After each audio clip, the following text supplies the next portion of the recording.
নমস্কার বন্ধুরা, ঋত্বিক অ্যান্ড সুজাতা ব্লগে সবাইকে স্বাগত।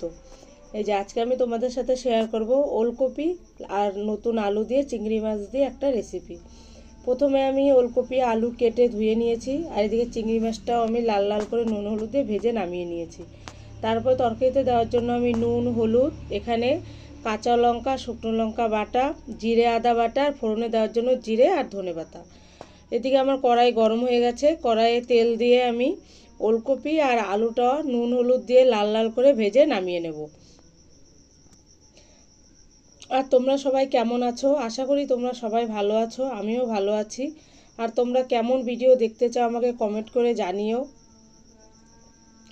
এই যে ওলকপি আর আলু আমার ভাজা হয়ে গেছে। তারপরে আমি কড়াইয়ে তেল দিয়ে জিরে ফোড়ন দিলাম। ফোড়নটা হয়ে গেলে আমি এক এক করে বাটা মশলাগুলো দিয়ে মশলাটা একটু কষিয়ে নেব।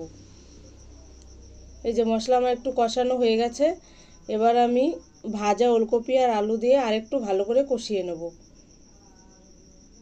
আর ওলকপিটা আমি কিন্তু আজকে সিদ্ধ করে নিইনি, যেহেতু নতুন ওলকপি এর জন্য সিদ্ধ করে নিই।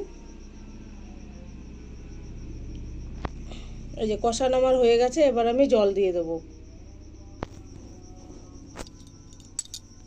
এই যে ঝোলটা আমার ফুটে এসছে, তারপর আমি ভাজা চিংড়ি মাছগুলো দিয়ে দিলাম, আর একটু ধনেপাতা কুচি দিয়ে আর একটু অল্প একটু ফুটিয়ে নামিয়ে নিলেই ওলকপি আলু তরকারি আমার পুরো রেডি। দেখো কত সুন্দর হয়েছে দেখতে, খেতেও খুব ভালো হয়েছিল। আর আমার ভিডিওগুলো যদি তোমাদের ভালো লাগে প্লিজ সবাই সাবস্ক্রাইব করো।